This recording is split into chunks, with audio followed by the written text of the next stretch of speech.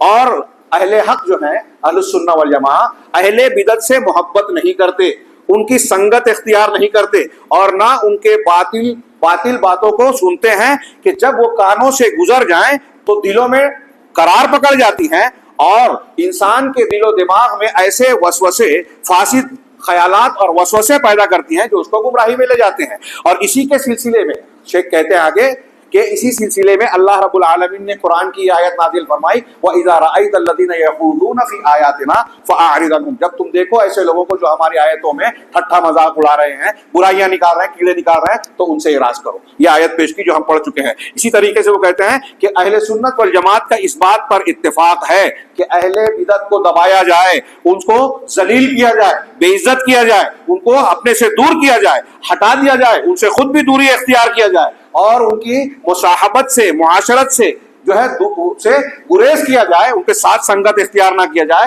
اور ان کو چھوڑ کر، ان کو ترک کر کے اللہ کا تقرب اختیار کیا جائے. اہل بدعت کو چھوڑنے میں اللہ کا تقرب ہے. اسی طرح وہ یہ بھی کہتے ہیں کہ اے میرے بھائیوں کو اہل بدعت کی کثرت سے، زیادتی سے دھوکہ نہیں کھانا چاہیے کہ ان کی تعداد بہت ہے، اس لیے کہ اہل بدعت کا زیادہ ہونا اور اہل حق کی قلت کم ہو جانا یہ قیامت کے قریب آنے کی نشانیوں میں سے ہے. اس کے بعد وہی حدیث پیش کی کہ جب قیامت قریب آئے گی تو علم کم ہو جائے گا اور جہالت بڑھ جائے گی. علم کم ہوگا یعنی سنت کا علم کم ہو جائے گا، دین کا علم کم ہوگا. آج ڈگریاں بہت بڑی بڑی ہیں لیکن دین کا علم بہت کم ہے. یہ قیامت کی نشانی والا دور ہے. بدعات بہت ہو جائے گی، آپ دیکھیں گے بدعت اور اہل بدعت کا دورہ ہے. اہل سنت والجماعت کی تعداد ان کے مقابلے میں بہت کم ہے. اس کے بعد انہوں نے کچھ تحریریں نقل کی، امام احمد بن حنبل رحمہ اللہ کا قول نقل کیا، امام بربہاری کی عبارت نقل کی. ان تمام میں امام احمد بن حنبل نے بھی بہت شدت سے منع کیا کہ حارث محاسبی کی مجلس میں بیٹھنا بھی نہیں. اسی نے کہا کہ وہ تو حدیثیں بھی پیش کرتا، کیا ہر آدمی سے ہم حدیث سنیں گے؟ اگر اس کے اندر بدعت ہے، خرافات ہے، تو اس کے خشوع خضوع سے اور اس کی پرفریب باتوں میں نہ آ جائیے. ایسے اور بھی اقوال ہیں جس کے لیے موقع نہیں ہے. میں آخر میں یہ کہنا چاہوں گا، ایک اور عبارت تھی لیکن موقع نہیں ہے. میں یہ کہنا چاہ رہا ہوں، ڈاکٹر اسرار کا میں نے تذکرہ کیا.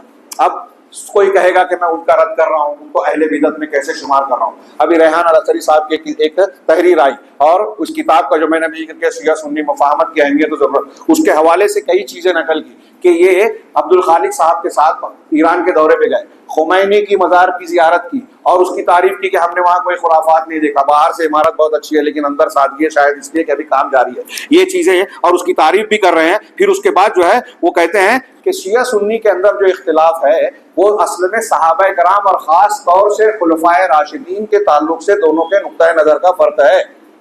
یہ ڈاکٹر اسرار کی تحریر بتا رہا ہوں.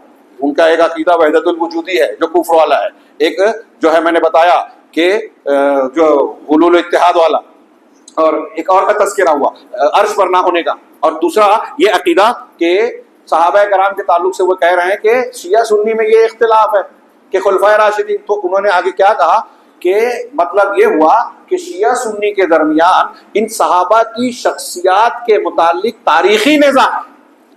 یعنی سنی اور شیعہ کا جو نزاع ہے وہ صحابہ کرام کو گالیاں دیتے ہیں، برا بھلا کہتے ہیں. اس سے پہلے انہوں نے ایک اور بھی واقعہ نقل کیا اسی کتاب میں کہ ایک شیعہ عالم سے بات چیت ہوئی جو میرے نزدیک بڑے محبوب ہیں. ان سے میں نے یوں ہی بات کرتے کرتے خلافت راشدہ کے بارے میں سوال کیا. ڈاکٹر اسرار نے لکھا ہے یہ، ہاں، خلافت راشدہ کے بارے میں سوال کیا تو وہ پہلے سے اس کے لیے تیار نہیں تھے. انہوں نے جھٹ سے کہہ دیا کہ وہ تو غاصب تھے، خلافت تو حضرت علی کا حق تھا، ہاں، انہوں نے غصب کیا تھا.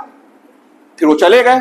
تو ڈاکٹر اسرار کہتے ہیں کہ انہوں نے رات بھر سوچا ہوگا کہ یہ سنی ہے، پاکستان سے آیا ہے، ان کے الفاظ بیان کر رہا ہوں تو یہ برا مان جائے گا. لہٰذا دوسرے دن جب ان سے ملاقات ہونی طے تھی اور ملاقات ہوئی تو انہوں نے اپنی بات کی وضاحت کی اور بڑی ذہانت کے ساتھ انہوں نے اپنی باتوں کو پیش کیا. وہاں کوئی تنقید نہیں کی. خلفائے راشدین کو، ابوبکر صدیق، عمر فاروق کو، عثمان غنی کو غاصب کہا. ایک شیعہ عالم نے اس پر، ڈاکٹر اسرار خاموش ہے، ان کے ساتھ اس نظام رکھتے ہیں، ان کی تعریف کر رہے ہیں. صحابہ کرام کی، یہ صحابہ کرام کی شخصیت کا معاملہ کہ وہ سب عادل ہے، کہ کسی ایک صحابی پر بھی طعن و تشنیع کرنا جائز نہیں ہے. یہ تاریخی بات نہیں ہے، مسلمانوں کے نزدیک عقیدے کی بات ہے. تمام اہل السنہ والجماعہ کا عقیدہ ہے کہ کسی ایک صحابی کو بھی پھانسی کا برا بھلا کہنے والا گمراہ ہے، ایک صحابی کو. ہاں، اسی طریقے سے ان کے اور بھی ایسے کئی عقائد ہیں جس کی بنیاد پر بالکل صاف لکیر کھینچی جاتی ہے کہ وہ اہل السنہ والجماعہ کے عقیدے کے خلاف ہیں. یہ میں نے ایک شخصیت کا ذکر کیا اس تناظر میں کہ لوگ ان کے ایسی باتیں بتائی گئی کہ ہمارے جماعت کے بہت سارے افراد ان سے متاثر ہیں، ان کی خوبیوں کے قائل ہیں. وہ مرزا علی انجینئر ہو، وہ بھی رافضیت زدہ ہے، ایجنٹ ہے. ایسے ہی بہت سارے منکرین حدیث اور ایسی فکر کو پیش کرنے والے جو اہل تصوف اور اہل باطل کے انحرافات کو اہل حق کے درمیان پھیلا رہے ہیں. آج ان کو لانچ کیا جا رہا ہے.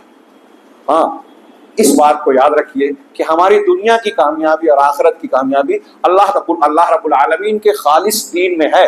جنت اسی راستے پر چلنے میں ملے گی. اور اس کی بنیاد یہ ہے کہ اب تاصیل اور تحذیر کے اس اصول کو دھیان رکھیں کہ اللہ نے توحید سنت کو جو بیان کیا ہے اختیار کرنے کے لیے، ہم اسے اختیار کریں، اسے بیان کریں، اپنے بچوں کو کی تربیت اور دعوت و اصلاح میں اسی کو ہتھیار بنائیں. اور جن چیزوں سے منع کیا ہے بغیر کسی کے خوف کے، ملامت، گھر کی ملامت کا ڈر بھی اختیار کیے ہوئے، ان کا رد کریں اور ان سے اپنے آپ کو اور اپنے ارد گرد کے لوگوں کو بچانے کی کوشش کریں. اللہ رب العالمین سے دعا ہے کہ وہ ہمیں دین کی صحیح سمجھ عطا فرمائے اور صحیح دین کو اختیار کرنے کی توفیق بخشے. اس دین کی روشنی میں، صحیح دین کی روشنی میں پروردگار ہمیں دنیا میں بھی فتنوں سے، ہر قسم کے عذاب اور مشکلات سے محفوظ رکھے اور آخرت میں بھی ہر قسم کے عذاب سے بچاتے ہوئے اپنے انعامات کا مستحق بنائے. وآخر دعوانا ان الحمد للہ رب العالمین وصلی اللہ علی نبینا محمد.